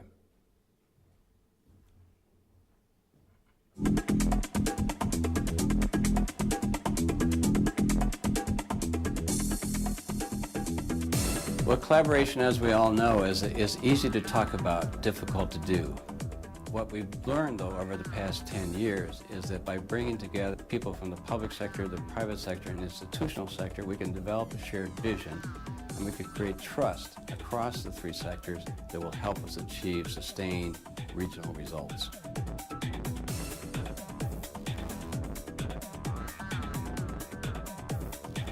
I applaud the West Michigan Strategic Alliance and the people in West Michigan for taking on this task of identifying vital signs, irrespective of the sector, but particularly in the environment. This is not something people do very often. I think it's critical for us evaluating how we're doing, and most important, it identifies what we need to do in the future to continue to improve to make West Michigan the best place to work, live, and recreate. Within a 100-mile radius of Grand Rapids, there's 225,000 college students. What we need to do is have a means to get them involved in our businesses. One, to get the ideas and help from them, but also to show them that there's opportunities here in their own backyard. The internship portal and the toolkit that's available is something we didn't have when we started out in getting interns, and probably cut years off the process of trying to get established with the right programs and the right setup and the right kids in your company. I think one of the enduring qualities of Wired is this rethinking of the relationship between the private sector and the public sector. You expect to have immediate returns when really they aren't. So a lot of this work is still ongoing. The impact of our 3-year investment is going to be felt for a decade. When the Wired program are suggesting that WorkKeys was the way to go, especially with the National Career Readiness Certificate, all they had to do was prompt me a little bit, and I was all for it. I decided to use it for every client that comes into our Workforce Development Center. The employer likes to know what their strengths and weaknesses are, and the WorkKeys is a natural instrument to help that way. I had like transportation problems. I needed a car, and I wouldn't have been able to keep my job. And another buddy of mine, he needed help with like his light bills, and he was like behind on bills. It strengthens the employees. They focus on our problems, help us solve them, and let us continue to focus on our work. I worked at a bank for about 5 years, and through downsizing, I lost my job, went through Michigan Works and through the healthcare program, and we determined through all of the surveys that it was a best fit for me to go back to school and pursue a career in healthcare. I now feel that this is where I'm supposed to be, and I feel that this program has helped me get there. It's made me realize that I am meant to be in the medical field. I'm very excited. I am. It's hard to find any resources for innovation. How do you teach it? What is it all about? I'm at Innovation Works in a workshop, and with their guidance, I've led 2 teams in innovation in our businesses. In the last 6 months, we went from having no formal innovation to 2 products undergoing the patent process, and we're pretty excited about that. The purpose of the program is to help support and allow individuals who've been in the prison system become mainstream back into the employment arena. We have had great success with the candidates that we have placed in our company. It's given them their first step to get one of the most important things in most people's lives, which is a job. The vision of Talent 2025 is to create a globally competitive workforce in the 9-county region of Western Michigan by the year 2025. This employer-led alliance will inspire collaboration among key stakeholders to bridge the gaps between where we are today and where we need to be by the year 2025. I mean, we're all in this together, and it doesn't matter if you're touching any kind of infrastructure or green space. In the end, it's going to impact somebody. And I think what WMSA is putting together is a web tool shed, or tools to find the resource is going to be completely helpful, because if you don't know where to start, it can be very cost intensive to find a firm, to find help, to even get started in the right direction. SMUG, Sustainable Manufacturers User Group, was really about it was about educating companies in the West Michigan area especially about sustainable business practices. We were able to start changing materials at work because we became very, very concerned about the chemistry that's in our products. Changing the way we do business, changing the way we manufacture, looking at materials that we use, processes that we use, and how can we reduce our impact environmentally. The West Michigan Clean Cities Group helps facilitate and bring together fleet managers to help reduce the amount of diesel emissions in West Michigan. I learned from a group where they're actually trying to use water to mix with some of their exhaust, where some other groups have learned from me that biodiesel does work in West Michigan, where it's a cold climate. And if we get a few folks trying some of the new technologies as they emerge, I think overall West Michigan will be a better place to live.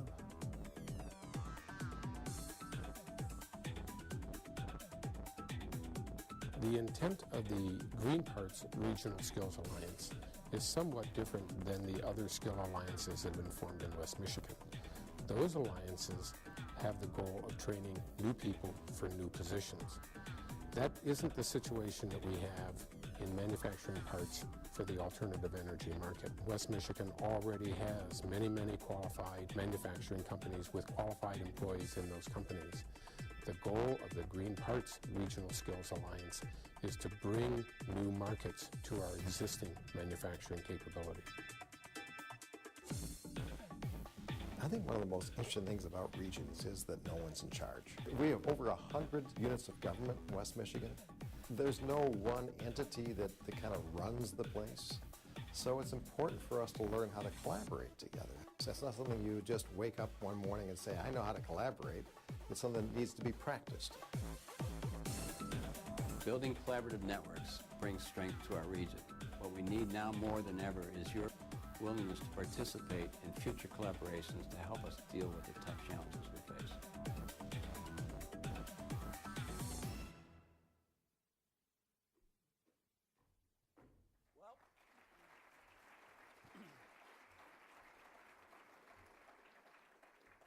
I watched that for the first time the other day. I was tired just watching it. The music kept going like this, you know.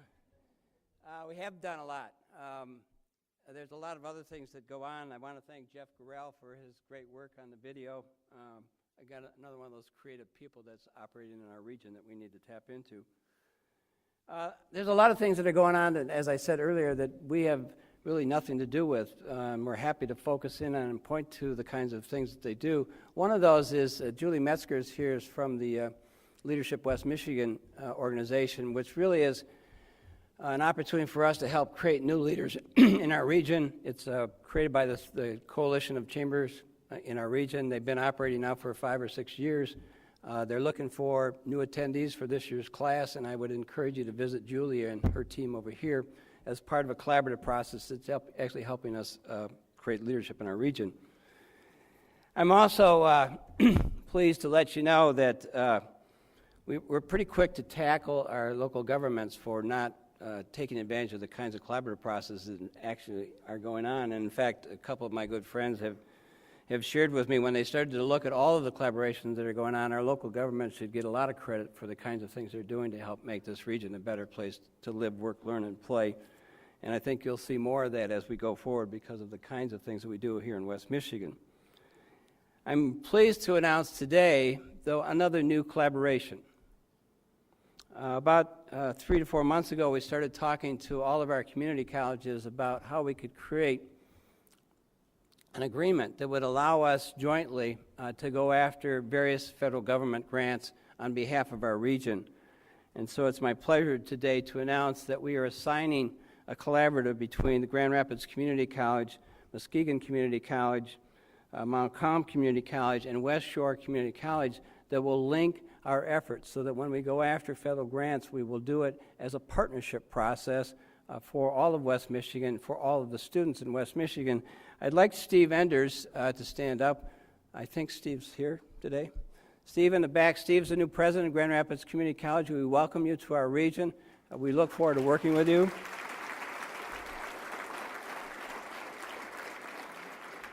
Hilda Gaila is still here, I think. Hilda's the provost, I'm sorry, and helped put this together. Robert Ferrantino, who is the vice president with Muskegon Community College and the new president of Mount Calm Community College. Congratulations to you, Bob. Probably easier to keep the collaboration if we keep you within the region as part of the process, so good luck to you, Bob. And Don Burns is here from Mount Calm Community College, the current president there.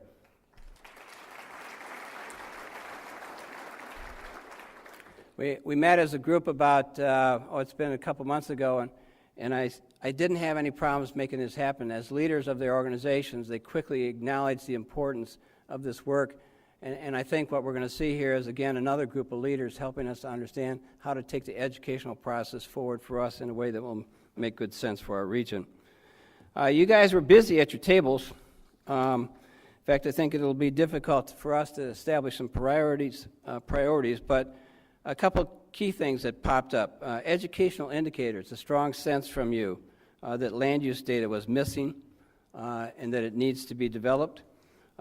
Educational attainment continues to ring true as a critical issue for us to work on as a region. I probably did a little bit of a leading question when I started to talk about Des Moines, but obviously others of you said there must be something going on in Des Moines that we should find out about, so we'll spend a little bit more time looking at that. We obviously presented a lot of data to you. We're going to create some other opportunities for you to give us feedback through our website and through our blog, and so stay tuned. Look for ways for you to give your voice in this process.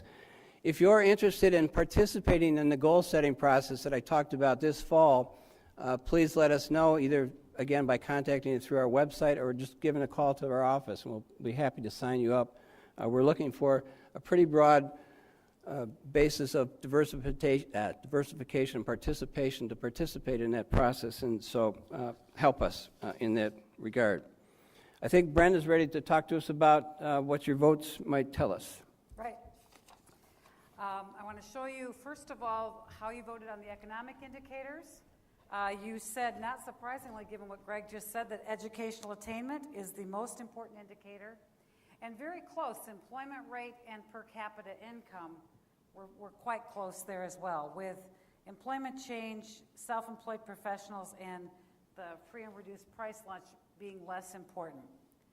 With the social indicators, you said that the most important one is to measure no health coverage. Secondly, the housing cost burden, median income disparity, teens not in school, crime rate, and voter participation. Now, what we'd like to do is get a sense now. There were only 2 environmental indicators, so what we've done is we've pulled the top 2 from each of those, plus the 2 from environmental, and we want to get a sense of the relative importance of the most important indicators across those categories. So again, grab your keypads. I see some people taking a drink first. Here we go. Educational attainment or employment rate, which is more important to measure?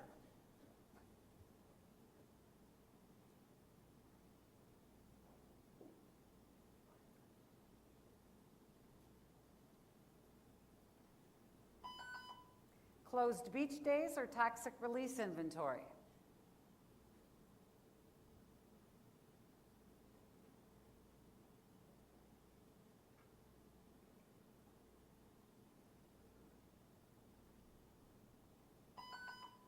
Housing cost burden or the employment rate?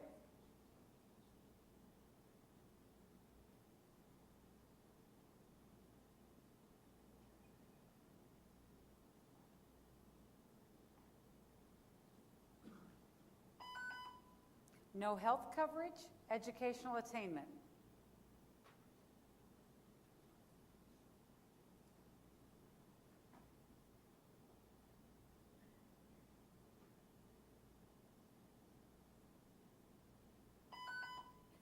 Toxic release inventory, employment rate.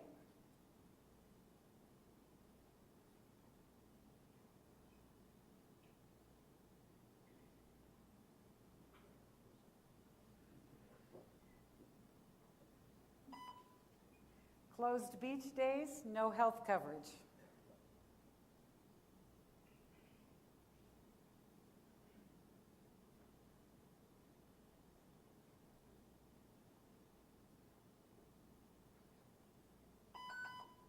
Educational attainment, toxic release inventory.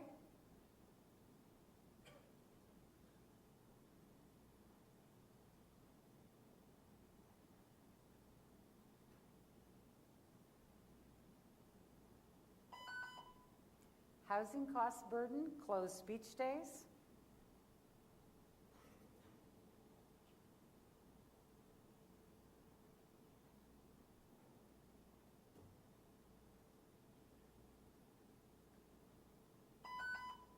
No health coverage, toxic release inventory.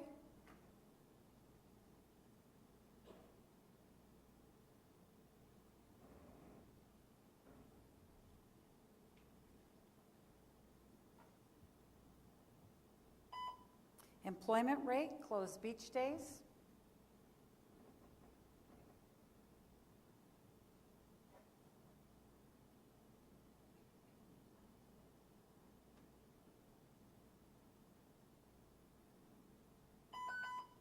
Educational attainment, housing cost burden.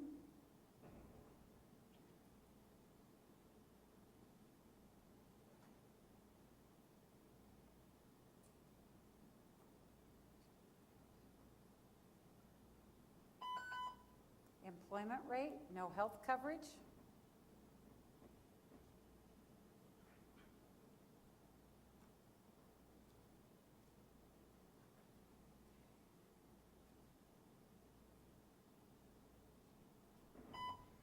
Toxic release inventory, housing cost burden,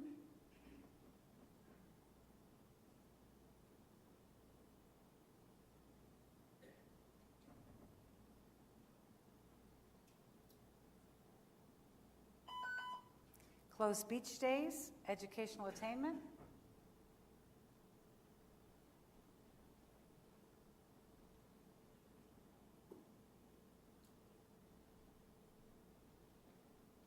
and your last pair, no health coverage, housing cost burden. Don't put your keypad down just yet. I've got just a few questions about the meeting to ask you, and then I'll show you the results of this vote.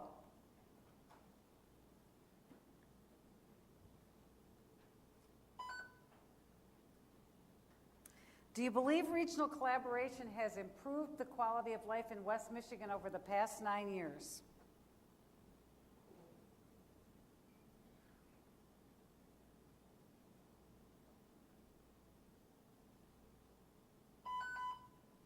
Is the work of WMSA relevant to the challenges faced by West Michigan?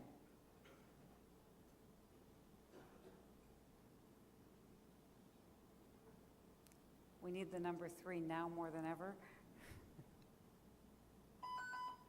The mission statement is to be a catalyst for regional collaboration. Do you believe that this is a good use of resources? We track the trends on these questions from year to year.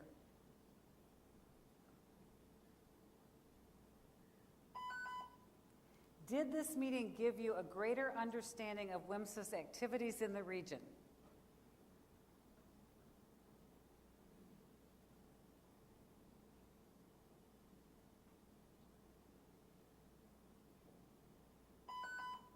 Did this meeting provide you with a better sense of how West Michigan compares with other peer regions?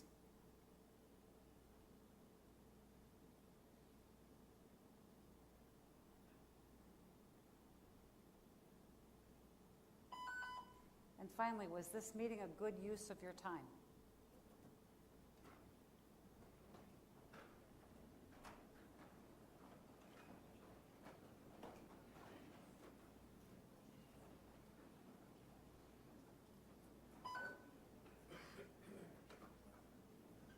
Wow, I don't even have to sort them.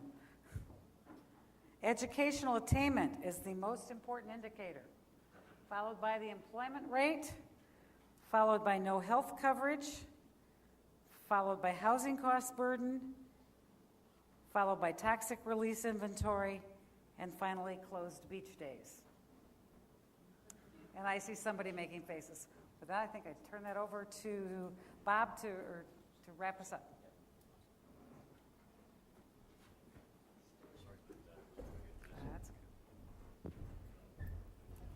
What a great day. Thank you all for hanging in there. Thank you again for being here, and big thanks to the West Michigan Strategic Alliance team. I think they did a wonderful job. We greatly appreciate their effort.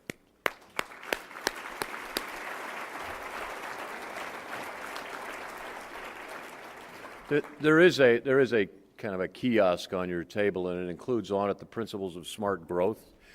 These are endorsed by the board of the WMSA, and if you have an interest in this topic, please take it with you and share it with your township, county, city, whoever you think it's relevant to. So, and call the staff here if you need any help in that regard.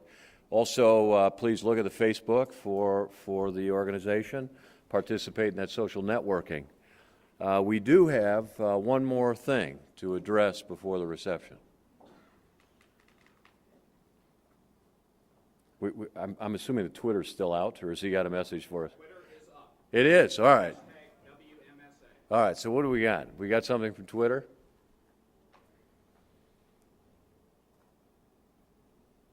Yeah, this isn't nearly as exciting as it should be. No, that's great, thanks. Yeah. There is one last thing, though, right, Pam, we're looking at? All right, we're going to put it up. Where's Ted? That's not what I want. Here it is.